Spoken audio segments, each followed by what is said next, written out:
Hello दोस्तों। तो क्या आप 15 मिनट में 25 क्वेश्चन सॉल्व कर पा रहे हैं? भाई मेरे से तो नहीं हो रहा है। सुबह से 3 मॉक टेस्ट दे चुका हूँ। ये ओली बोर्ड आरबी का मॉक टेस्ट एक बार ट्राई करके देखना।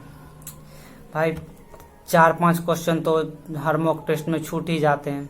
3-4 सिली मिस्टेक हो रहे हैं। भाई 15 मिनट में 25 मैथ के क्वेश्चन सॉल्व करना हलवा थोड़ी ना है। एक क्वेश्चन के लिए 36 सेकेंड मिल रहे हैं। कैसे कोई सॉल्व कर सकता है 36 सेकेंड? और एक तो ये यूट्यूब पर अलग ही नौटंकी चल रहा है। हर कोई प्रूफ करने में लगा है कि वो 5 मिनट में ही 25 क्वेश्चन सॉल्व कर देगा।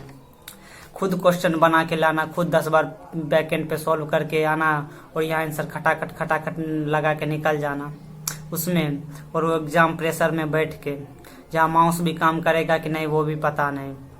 क्वेश्चन कभी कभी लैंग्वेज चेंज करके क्वेश्चन को देखना पड़ता है। 7 नेक्स्ट में 2-3 सेकेंड चले जाते हैं। कुछ क्वेश्चन को स्क्रॉल, सभी क्वेश्चन तो एक साथ दिखते नहीं, ऊपर नीचे स्क्रॉल करना पड़ता है। इन सब के बीच 15 मिनट में 25 क्वेश्चन सॉल्व करना, और वो स्टूडियो में बैठ के 15 मिनट में 25 क्वेश्चन सॉल्व करने में आसमान धरती का फर्क है।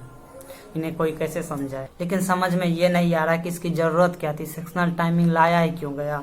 अगर आप ये चेक करने के लिए कि कौन कितना फास्ट है तो 60 मिनट के जगह 50 मिनट कर देते, वो ठीक रहता। अब जीके में 15 मिनट लेके क्या करना है?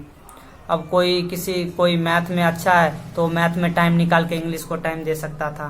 कोई इंग्लिश में जल्दी पैसेज पढ़ के सॉल्व कर लेता है कम टाइम में, तो वो वहाँ इंग्लिश से टाइम बचा के मैथ को दे सकता था।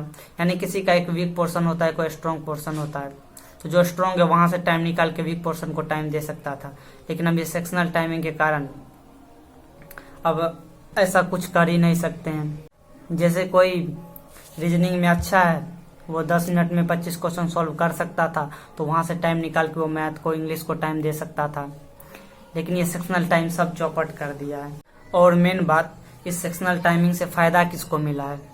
अगर आप मैथ में बड़े मिसलेनियस क्वेश्चन को सॉल्व कर सकते हैं तो भी आप सॉल्व नहीं कर पाएंगे, क्योंकि अगर आप वो सॉल्व करने गए तो आपका इजी क्वेश्चन छूटेगा, और इजी क्वेश्चन सॉल्व करने के बाद उतना टाइम नहीं मिलेगा कि आप 1 मिनट, 1.5 मिनट, 2 मिनट जो क्वेश्चन टाइम ले उसको सॉल्व कर पाए।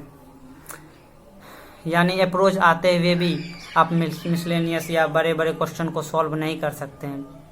यानी एक तरह से टाइम के कारण, एक तरह से कम टाइम मिलने के कारण, जिसका मैथ में तैयारी ठीक ठाक एवरेज है, और जो बड़े मिसलेनियस क्वेश्चन को सॉल्व कर सकता था, मेंस लेवल क्वेश्चन को सॉल्व कर सकता था, दोनों एक लेवल पर आ गए। अगर दोनों का कैलकुलेशन फास्ट रहा तो, अगर कैलकुलेशन दोनों का सेम है तो। यानी इस हिसाब से मैथ में उतना हार्ड क्वेश्चन पढ़ने की भी जरूरत नहीं है जिसको सॉल्व करने में 1.5 मिनट, 1 मिनट, 1.5 मिनट से ज़्यादा टाइम लगे, क्योंकि वहाँ पर वैसे भी वो क्वेश्चन सॉल्व होने वाला ही नहीं है। जानते हुए भी उस क्वेश्चन को सॉल्व नहीं कर सकते हैं टाइम के कारण। यानी आप मैथ में कितने अच्छे हैं, कितने बड़े क्वेश्चन को सॉल्व कर सकते हैं, हार्ड क्वेश्चन को सॉल्व कर सकते हैं, ये मैटर नहीं करेगा। मैटर ये करेगा कि आपका कैलकुलेशन कितना फास्ट है। अगर कोई मैथ में ठीक ठाक है, लेकिन अगर उसका कैलकुलेशन फास्ट है तो वो अब अच्छे स्टूडेंट से आगे निकल। और इस आपदा को अवसर बना के सभी अपना कोर्स बेचने में लग गए। भाई कोर्स क्या करेगा? तरीका तो सेम ही है ना, वही एलिगेशन, डेविएशन, जितना शॉर्ट हो सकता था सब उतना शॉर्ट में तो पढ़ा दिए। अब क्वेश्चन को इससे ज़्यादा शॉर्ट में थोड़ी ना कर सकते हैं। तरीका तो वही है। अब जो भी है हमारे हाथ में कि हम कितना कैलकुलेशन फास्ट करते हैं। बैच में क्या ही सिखा देंगे, तरीका तो क्वेश्चन का वही रहेगा। इससे अच्छा है कि अब हर कोई प्रैक्टिस पे काम करे, कैलकुलेशन फास्ट करे, तभी कुछ हो सकता है मैथ में। और अगर ये चीज़ सिलेक्शन पोस्ट में आया है तो 200% सीजीएल में भी आएगा ही आएगा। तो सभी 1 से 30 तक पहाड़ा, स्क्वायर, क्यूब्स, सारा फॉर्मूला सब कुछ रटना शुरू कर दो। अब क्या ही बोले भाई। इस सेक्शनल टाइमिंग से आप पे क्या इम्पैक्ट पड़ा है कमेंट करना, सही है या गलत वो भी बताना। बाय।